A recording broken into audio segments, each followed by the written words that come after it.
This is Monday, the 4th of August 2003. My name is Pat Christie and I'm taping Douglas Anderson of Tanget in Aishness. This is for the Herd group and we're going to speak about Douglas's life.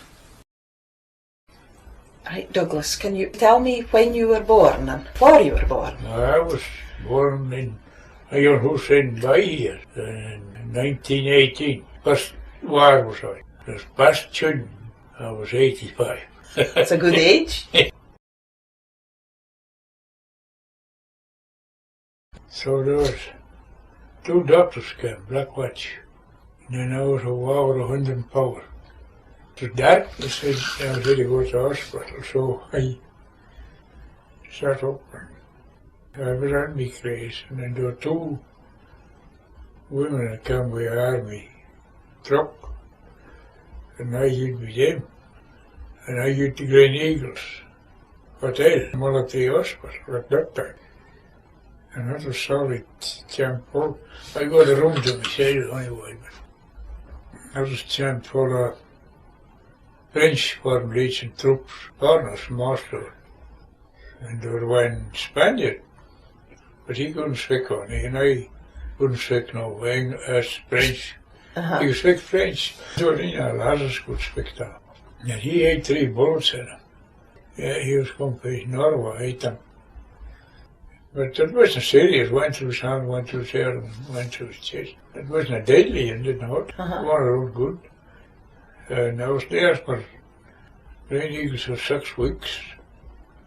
And then I had convalescent for this care house doing it. CrossFit in Blair. That big house it was. Did they ever figure out what it was that was wrong with you? Pneumonia. Yeah, they told them they banded me ribs and side me some kind of iron. I took the bloody skin out. But I spent the Christmas night in Stirling Castle. And then I got the train the next morning. Got me travelling warrant and I got the train and I was to go to Craigellachie. I had no clue what that was either. I saw your air raid on in Perth where you changed the train. Like hard work when you first get to the Gotham at the Colvin? No, that was working with your hands and that was standing, it didn't matter what like your friend or no. You had to carry on. 6 in the morning to 12 at night for your fish. And was there a lot of fish? Was that kind of steady going? Oh yeah, sometimes. Yeah, I'm saying was saying maybe a couple of 100 cran maybe. Good side. Roast for the next day. So the women got it and got it? Yeah. And then there were generally a crew of 3, 2 got them in one packet. And so what did they pack them in sat? Sat? Yeah. Herring barrels and sat. Where was that being shipped to? I couldn't tell you, like you to a continent, Germany maybe. They were sat and to full and then they were left, then they were repacked on the saddle. They were repacked full those ships. And they do bide there as well then? Wheelers. They were maybe 4 barrels of sat, So heated up barrels of sat or hip of sat. That was more that relevant we did that because they had to get big kind of high. There was shiploads of sat them then. Doing him, when they weren't overdoing. Yeah, you met some, And did the women get him as well at the weekends? Well, I don't know if they wanted to. The rest of the island scenes, I think they could. They wanted to see fairies then. There were no superstitions or anything that you can mind? No. They were all good hands at working, good workers. After the war, there was at the lobsters, and then to get back to the herring again. Yeah, the woods in the 60s sometime. But it should labour in war. And the women had to go to where they find the machines with the herring. So it was a different way of working? Yeah, different way. They were 20 at the Kent, so it was there. They were a fellow, I don't mind his name now. He was doing the 111 week one. And then there was a fellow was a cover to trade he was with also. He's married and that. I think his wife is dead now. I married in 1946.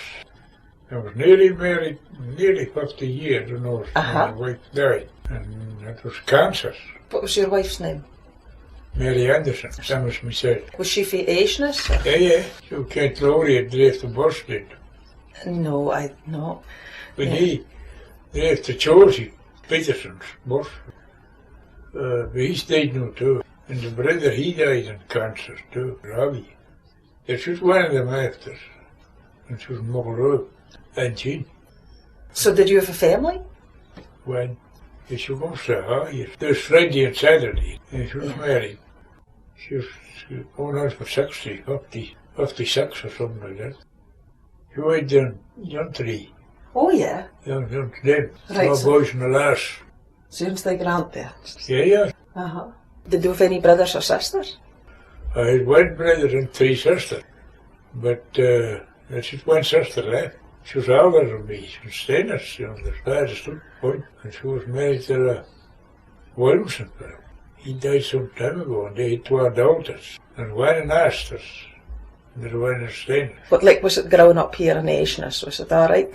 It was alright. We used to love the dances and that. Up here the harvest, and there were maybe Hulsel. When you get to the school? Just out here. Just out here? It was less than a mile, the young children. What was your teacher? I had several teachers. First thing I used to be was Mrs. Maggie. But I don't think whether it was drunk or not, but she was around the vein. And there was another one. It was Tommy, the late Dr. Tom Anderson, his wife. And there were Lottie Simpson. And she was biting and breasted last time. And then there were Master Black. He had a wife and a daughter. And he had a son too, and he used to come in and play the fiddle there. And daughter, I said, this have pepper item somewhere in England. And then there was a Master Watt. He was around, he was only temporary, that. And I thought that was all I could mind. So were there many bairns at the school? Well, it was 42 when I was at school. No, there ain't. I don't know if there are any patients to do it, but there are only one way producing bairns and aces, and it's doing it hoof. And 12 up would come to go. Yeah. Yourself? And would they have been, if there were 46 at the school when those at the school, were they more bairns afore that? No, there were more afore. Most of the houses around here would have been occupied. Yeah. The house over under Shetland over there, 1, 2, and 5 bairns, 7 of them. When you get to school then, what kind of lessons were you learning? Well, that was just ordinary lesson. Geography and history we weren't very interested in. And what did you write on? Slit. Yeah, we had slits. And what about the fire and that? Pits. Pit fire. Did you take a piece with you? Or? Yeah, that was. Then it is, and we never worried about it. What kind of meat would you attain with you? I'd been about a bread. Were they much steak? But plenty when you come home. You really cattle and fish and tarts. Nowadays, you can't eat much salt, but everything we ate down days was because there were no bridges. I tell you, when I was young, the mine was down to the line. Now the pity haddocks, then you got plenty when they took ashore and over pity haddocks. And you would get 20 a day. So did you ate that mistly salt, or was some of that fresh? No, there was some of them fresh. When you keep it them, then you had to put them in the ground salt. There were no cold stores then. And what about like mutton or? As you was fresh for a while, but the rest of the salt. Then we always had a barrel of salt herring and a half a barrel. That's the main thing up with the nets and catch plenty. And you grew your own tatties.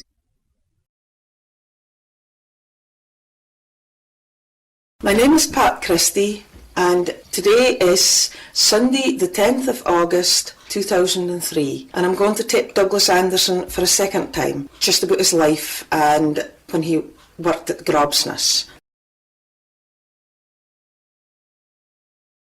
Would you say that folk helped each other nowadays? Because when I spoke to Lolly, he said that your family was awful good to them. Yeah, she's the mother died.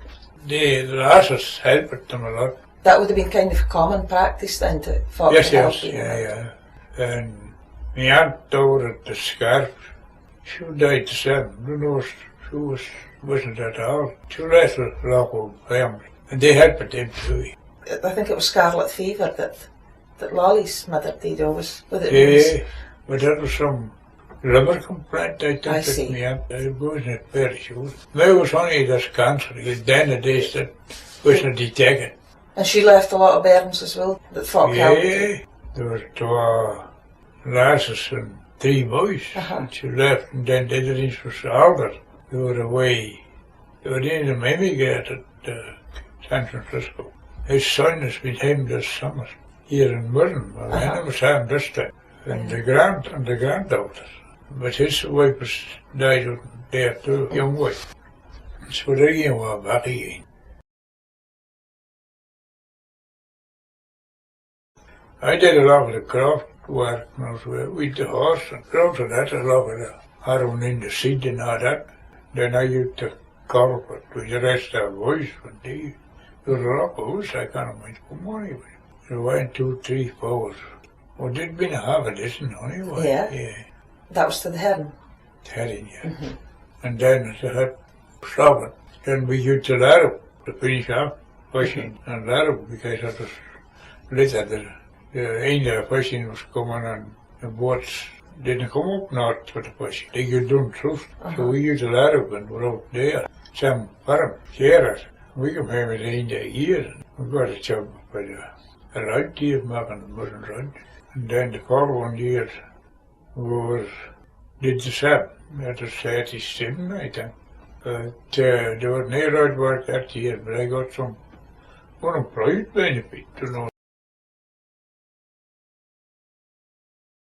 The father did for the past. He died the mail in at the Olivetti Junction, and then he delivered it to the post box at Heather's, and then he came to Hussle post office.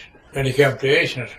Well, that was a horse and gig first, and then about early 20s, then he got a Motor T4 car, and he was able to drive it, you know. After that, he got another in a standby. And my brother, he drove that, and he drove tourists with it, by the hotel. He ran some of them with the logs to fish. He had us full of tourists then. And he'd run them to the places they would want to look at, sightseeing and that. What was their brother's name? Jimmy. But there were others running too, and she was only one. The Sandersons there, cars. And what else would they gone apart through fishing? What else would they have done as tourists? Oh, the other way as far as North Road and that sightseeing. And school then. And anybody that was running folk around, they would charge the rate. Yeah, so it would be an income for the folk. Going back to the father and the mail, how did the mail get to Larwick? Well, they come up with a mail van or bus. So that would have been a motor vehicle then? Yeah, it's big Gansons. And I can't someone to drive us. But I didn't start to drive till I was come out of the army. They was saying to me that their father had been ill with polio. He was that eyes like. He'd have been a staff eyes like. Yeah. But they didn't stop him to work, cast pits or anything like that. He kept going through all that. Oh yeah. And he get to the fishing, as well as slip cost. Yeah, he'd have to fishing sometimes. Yeah. And the following year, we were in Glarb, and we ended up on Grogsness. We were making it out there, so we started there. There were fellow there was foreman. He was deaf and dumb, Johnny Huddles, the Scarborough thing. And I see his son spoke to that paper last week. We were there till the ride was into the whole decks. Then we were sent off home. Did you live at Grobsness then? We lived at Andrew Brance's barn. It was a concrete building down at the beach. There were only heating we had sprung stoves. That's no problem. And was it the summer weather or was it the winter then? Winter, but that wasn't bad. Then the van, Campy Baxter, only bloody van it was it. Campy Baxter, and he came to a school of Gauntlet. That's as near as he came. We took the boat and go up to Boreham. And was that common practice with the Grobsness folk then? Did they all do the same thing? Get up to the van the same way? And they said there were a lot of folk biding in Grobsness then? Yeah, the house was occupied. Now when they got the rod and the power in, and they all left, because it's wartime then. War come on then, they seemed to disappear. They occasionally get up to go, which is only heavy stuff. That was just around the corner. How many houses would you say was within Grabsness there? When there was Andrew Brants and Wally Anderson, and Jimmy Anderson, there were two poor families. That was 5, wasn't it? And I don't know if they're only at that pop after, I don't know. But there's a grandson of Wally Anderson sits in Bow, Pierre, a grandson. Wally. Jimmy Anderson, he left in UT8. His son, he died years ago. He was in the Navy. Didn't say Samuel to Dansonbury. That was Hattie he got. Andy was after. But I don't know where he is now. He's living or no. Then there was a rascal. Maggie, I think. Maggie. But they were somewhere in 8. I don't mind where it was. Their wife here he did, she was Libby Johnson. And some of her descendants belonged to Grabs. But I couldn't tell you, I never saw any Johnsons. There were 2 Anderson families and 2 Balcour families. And then Blancs, Andrew Blancs. His grandsons. But it's school house. And the rain comes up here to work at the water, so say. Like it would have been hard life in Andrew in Grabsness at that time. Well, there is him. I had to be transported by sea, I do. We made the riding along the side of Harlan. They were only Mucklestein, there was nobody to get rid of Humby over the bank. And then they were up across the road. They used to come to us and they were coal. They were Jimmy and Wally and Joey. She was married in 8, or near 8. Billy Jimmy Johnson. He's a son of Redside. Yeah, he's a son of Joey Cole. Yeah, I might just rang after that when I was working with the county over there. I'm having the road ready to be getting dad then to go. We get every morning about night and truck. When you started out within the Hearn at Colliford, then you were doing everything by hand, got on by hand. And, yeah. By hand. Packet. Some days they were near so they had nothing to do. But they were eat down at the coastal coming, tied across the pier, and we had to ride them. We started 3 on board, riding with just barrels. And I had to be rowed. They rowed them over the road to potters, they had a thing with the purpose. But it should like a shovel handle with a piece of iron and a paint over that could grip the barrel. There was a hook that could turn the barrel, rowed them to the side of the board. And there was something hooking on the hooks to lift them aboard. That passed the time. When you get to work as in Lerwick at the Hearn after that, were there big changes in the way you worked with them? No, it's good. Outside every day, no matter where raining or what, you had to stand and got the herring. There were no machinery there to actually got herring for you? No. It was only when through the 60s, that I used the woods, and he had got a machine, and they were feed to our women. It was all pensioners come up with Peter Heath. They would feed the machines with the herring. There were always 2 up a platform keeping the hoppers full. When they worked at Colliford, speaking with women that came to work, that women were around Shetland, mostly? Yeah, there was some pay north to do it, and some pay around locally. Then there was pay Yale and also Borough. But by the 60s, the women was coming from like Scotland as well? Yeah, there was a soft pyramid head, woods. When he took eyes out, made up with I don't know what the idea was, but they never got their pension till they got back again. See. They had to be back maybe 3 months or something. It was a short season. There was one of the old women there, she was waiting for to get a lot of Sanus. That's what she was going to do in Sanus. She was going to visit her brother's grave. I said, why can't you be there? Oh, you lost on the main door. Goed hier, een paar weekjes. The main door was lost by our hands. Her brother was 19. His sonny, relative every spec where you come up with it was relatives of the main door. So we could see them be here.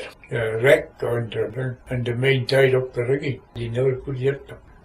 But the headmaster, but then you ran, the helicopter took them up. There's them, and 4 miners, 9 miners.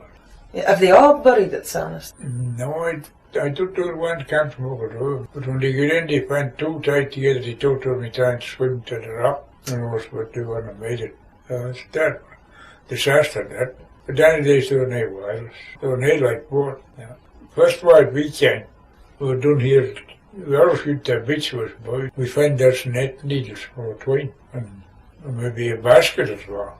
And we wondered where this was going to be, but we never heard that. But there were the trawlers come into the house with reporters, there were the trawler on the waistcoat. But it took that long to communication.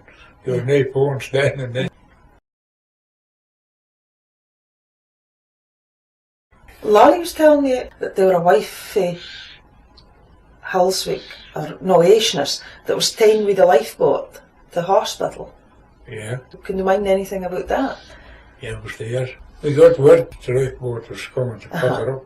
And the lifeboat hit the house up and the doctor was searching and there were several in the Cameroon too.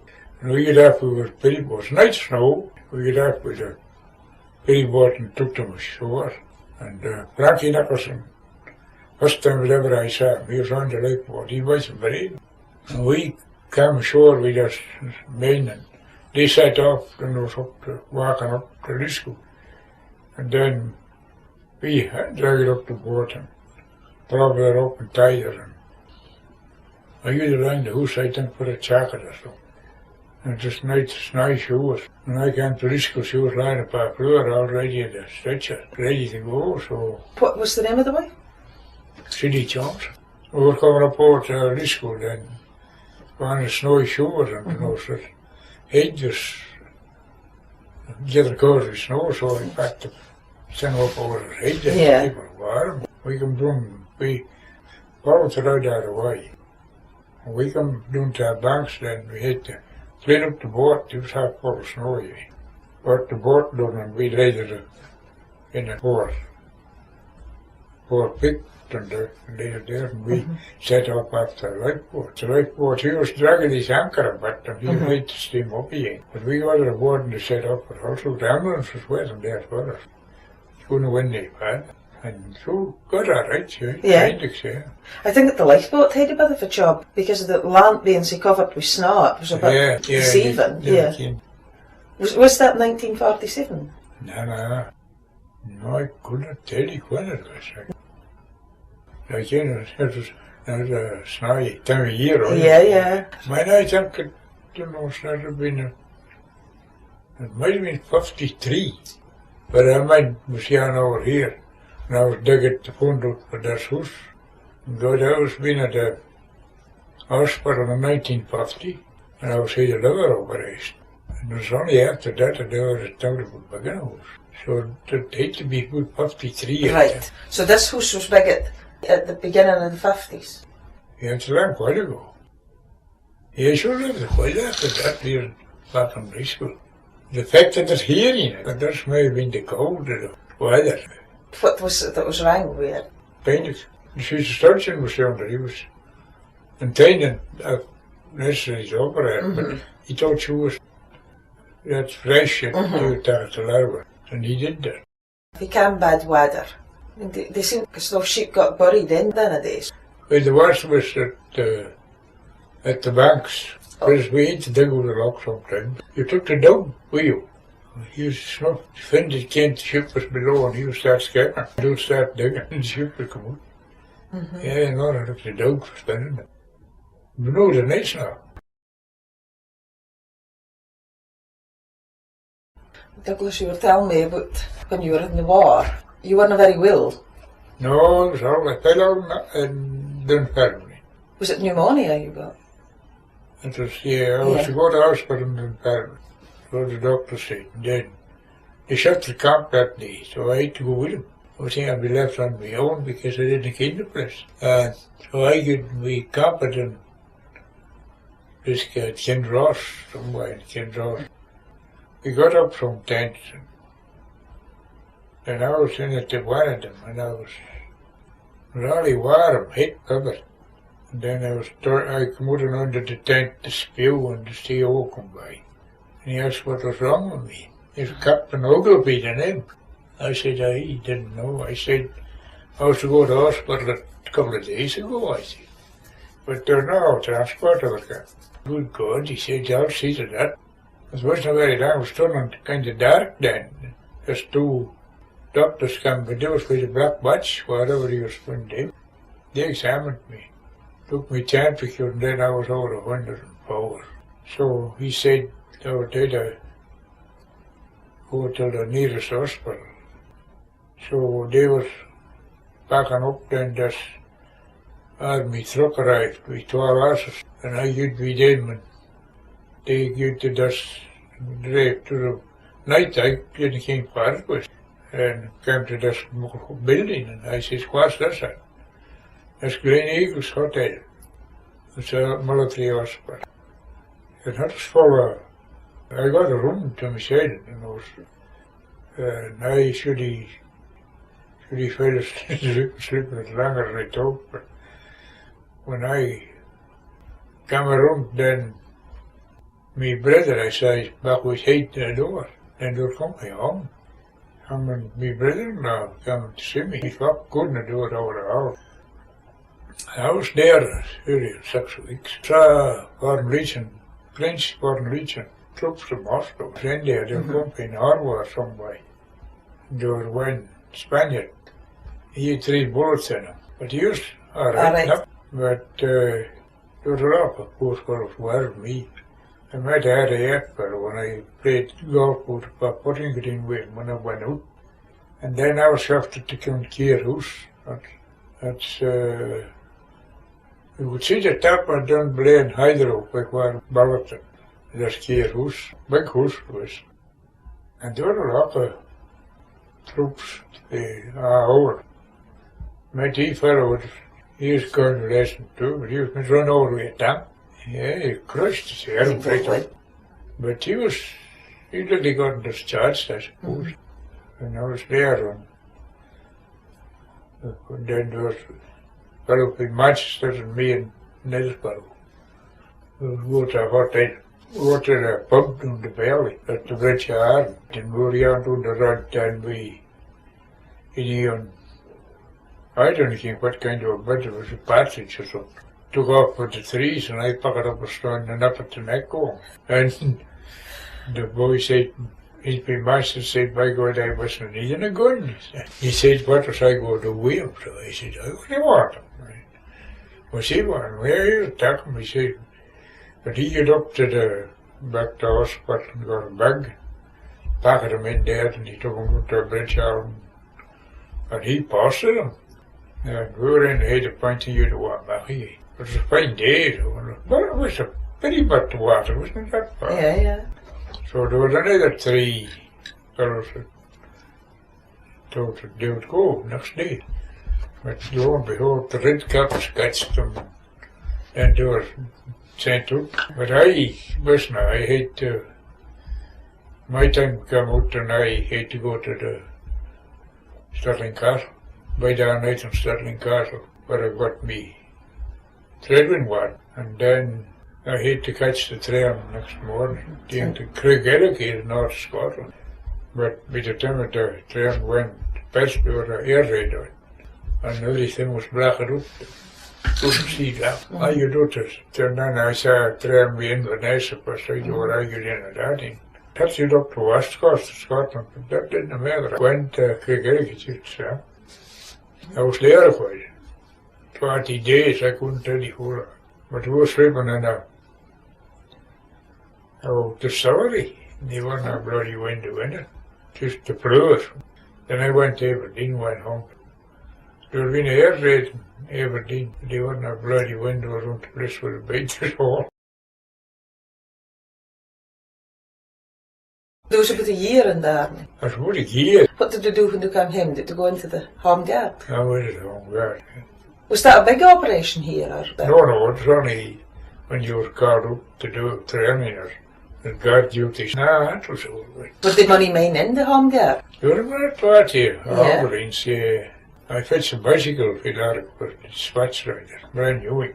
But far ran a bar, I know. And then they had a truck, very military truck. They had that too. I can't mind whether I fetched that or did be Meadows fetched it, I can't. This is Sunday, the 16th of November 2003. My name is Pat Christie, and today I'm going to be tipping Douglas Anderson of Tannock, recalling Dr. Tom Anderson. This is on behalf of the Heard Oral History Group.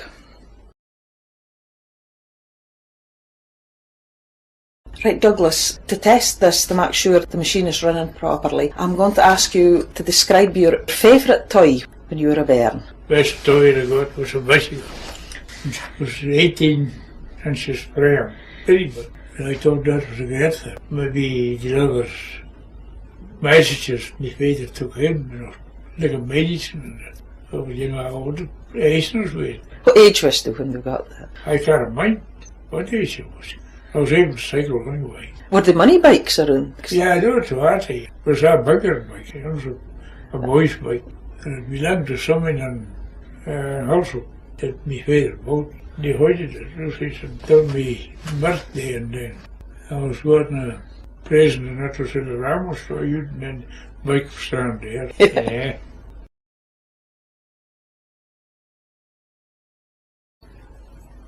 Now, Douglas, can you tell me what your first memories of the late Dr. Tom Anderson were? Well, the first one I used to school then, he was at the school then. He was a muckle boy in those years.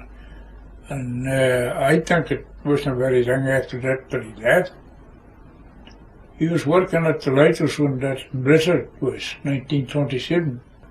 There was an awful blizzard, the 27th day of April.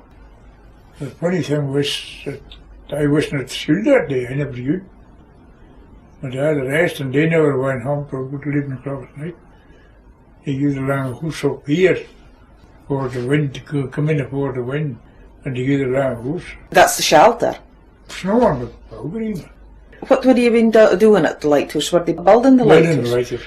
They were coming on a piece with him then. I think he was right at that, maybe 1928 or that day. Can you mind anything about him biding at Moorfield at all? Yeah. I mind that rest. There was 6 of them, 6 of them, yeah. 3 boys and 3 lasses. Can you mind their names? Yeah, well, Tommy was and Bobby and Jimmy was the boys. Bobby, he was lost at water, 1942, I think. Yeah, and he was about a year younger than me, so I can't think more well. They had a band for him. They used to young room playing this at dances and that.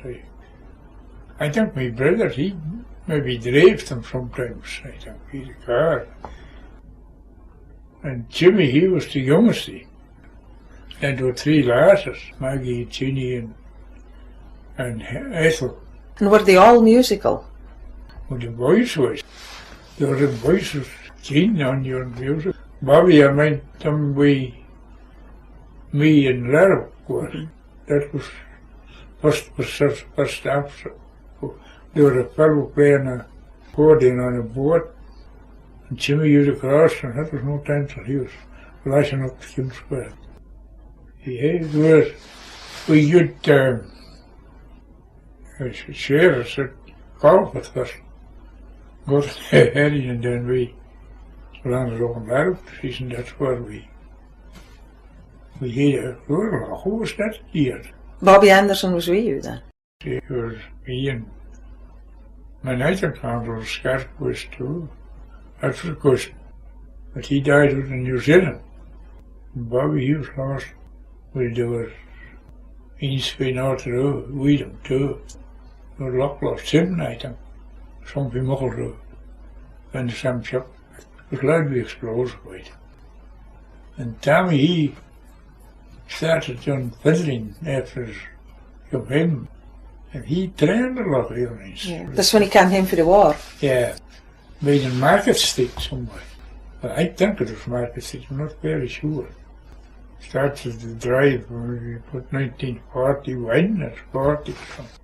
He come up, he told me he had I think he was 70 then. He come up, he was up here every day.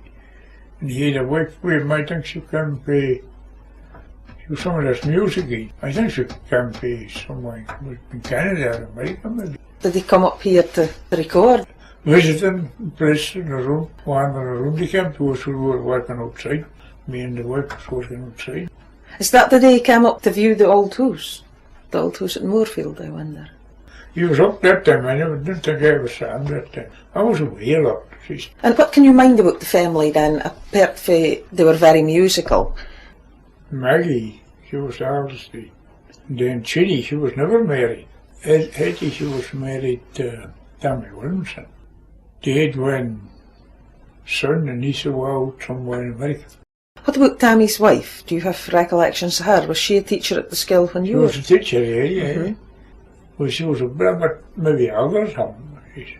She was buried up here at Kirkyard, Athens, and he used to Sam, he was buried alongside her. And did she come from Athens?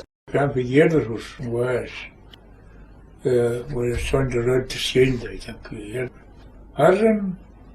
There was another teacher called Lottie James. What was Tammy's wife's name? Barbara. We called her Barbie. Did she teach you for very language? She? Yeah, she just for a start.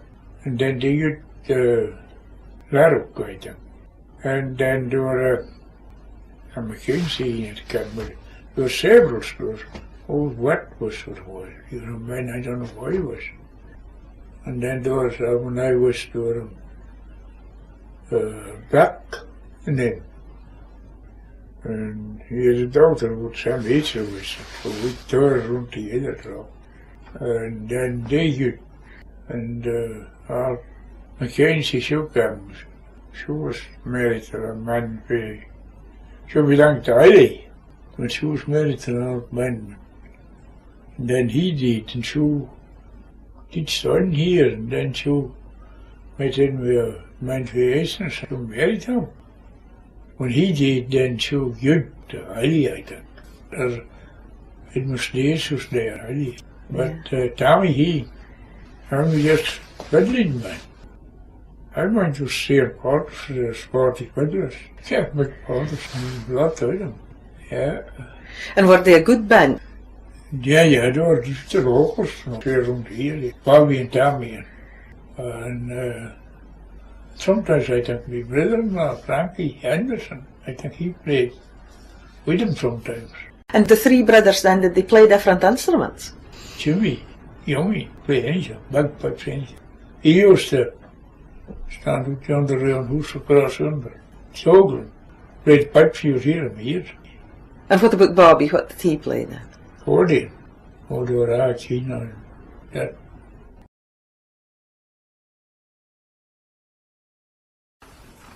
Right, Douglas, can you tell me something about the gale on the 27th April 1927? Well, it was kind of a fine morning, sun shining.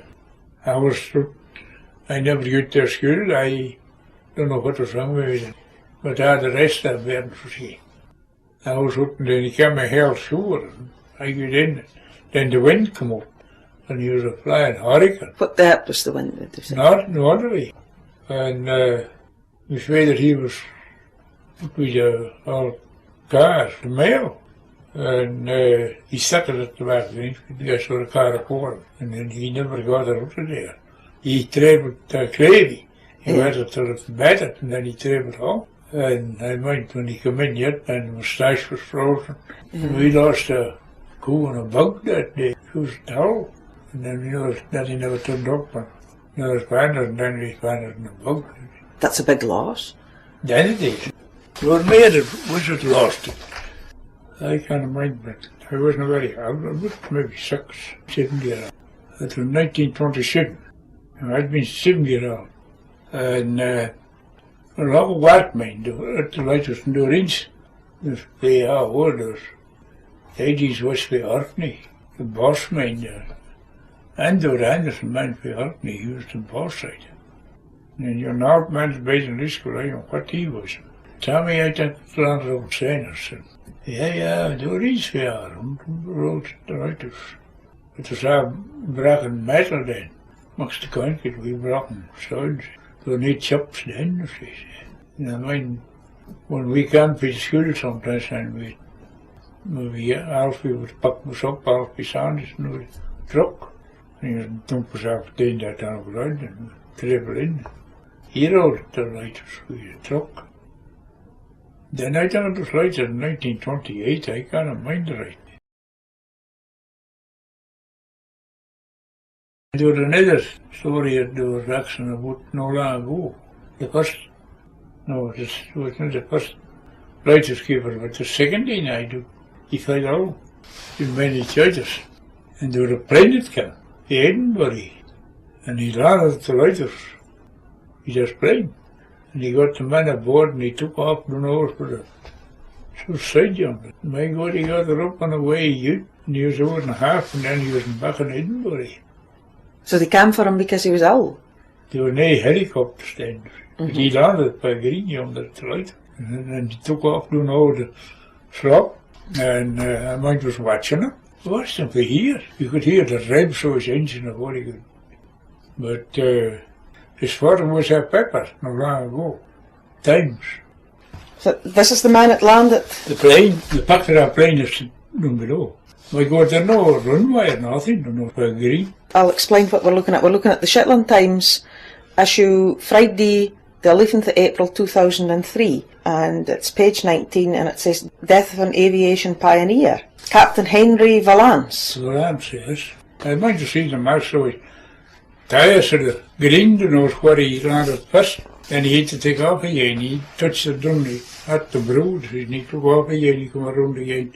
He landed it again. It was all right. He took it up as near the door as he could, piled it aboard in a north wheel, and they took off for the Irish Steiners yonder. She was going up the mud, and he left it. No bother, he left it on the Green, yeah. It says in yonder though, I think.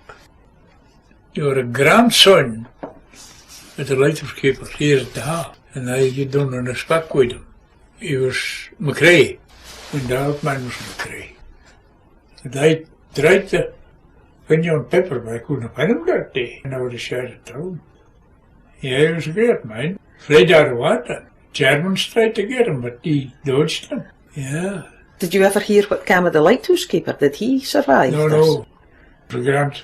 And he was buying on Farrow, on the top here. He had to wait for him, and they were buying in somewhere in Scotland.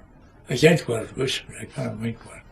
I told him that we could see we saw the plane taken up, no bother at all. She disappeared, but the British started to come out the other side. We saw her on our side of South, Agent for Edinburgh. That was the only plane there's ever been. There were them, they were in it, pretty in as long as they were north of the Navarre. There was a fellow due to old man, due to young Tallum, but he took off before he went. You were telling me about the storm. You were saying about a wife that was sheltering. Was that at Leaskill? Yeah, she was over at the deck. She was waiting for her turn to young to a bend. The wind blew out over the deck. She lost her basket and he could buy some yarn by. I went to where it was. And Jimmy Thompson, me neighbour man, he was on this basket. And then I heard after she was lost her in. She wondered there was nobody killed that day. And the van got damaged as well, they said. The van back door was a canvas cemetery. The road down and who could out, but the wind tore him off our van. So, but he had to leave the van till she was done more than that. Where would this van have been coming from then? It was Rutherford. It was Johnny Tul's van, I think. And young Sam Day, me old man stuck it. Then the frost was burst the engine. So he had to get it all repaired up here. But he had a spare car. He had a car too. Yeah, it's been a keen freezing that day. Yeah, mine was terrible day. Can you mind who would have been driving the van that day? I think it was Tom Bruno, no. That had been Chrissy once and two other with spaders. But I can't mind, but what didn't say they had another car, they had a spare car. The old man had a spare car. They look used to it while they got down the drug. Did the bairns get stuck at the school at all? No, they went in. And someone met them out here, I went to London, went to a house up by. But they'd make there till weather moderate, and then they come in. Yeah, I didn't came to run damage on either way. It wasn't like there was radio then. And when two travellers used on the Westgaries, the main door was the first thing they were on one side, and you could see them from here with a telescope. Then next thing that I was coming home by Moss Bank, I think, to put on the wireless, and then I heard the report. She was somewhere here a day. And I wondered what this was. We wrote to VHF, and I couldn't get any more. And so I phoned around, and I got Sonny. I think he had some to do with the coast here. He was got to tell me there was a shore, and there were helicopters. trying to get the crew up. And there were a muggle plane and wind stripping prayers. And there were a lot of boats to leave, see? You could see all the lights of the boat at night. It was when I come in. And then Sonny he phoned in after and he said me they were gone them. What year would that have been? Well, I've been through the 70s. When was this house bigger? Well, it's the early 50s. And where did you buy the Ford at then? In over yonder. Neighbours. That's my old hen. Yeah. I was born. My grandson is it now. Well, I used to Mossbank. It was the 70s, I think, somewhere about 1970. I worked there. What were you doing at Mossbank? Putting in the water. Piping up with the lock out of the hole, and we piped them in, and we bucket the filters and all, And then they did away with that lock when he came to, big pipe came to North maybe, and then they put him with that in, up the grave, pump it up with air. So that, they were a great big water tank we bucket. I think he was 25,000 gallons. He's like he's still there yet. And then it was due to maybe saying in 1975, I don't know what it would have been. Started blasting there, and then I was back and forth with other jobs by driving machinery. And what were you doing at Mavis Grint then? We were blasting. To make the new rod? We would blow the fish and then they would come with lorries and catch the water as fast as they could. Yeah, they made the state under the timber, put the Mavis in there. Then there was lorry and Mavis Grint by the other side there, another quarry. And they were lorry in there with the slumbo. She's beers or something. So you never know, they might start up slumbo battery gate.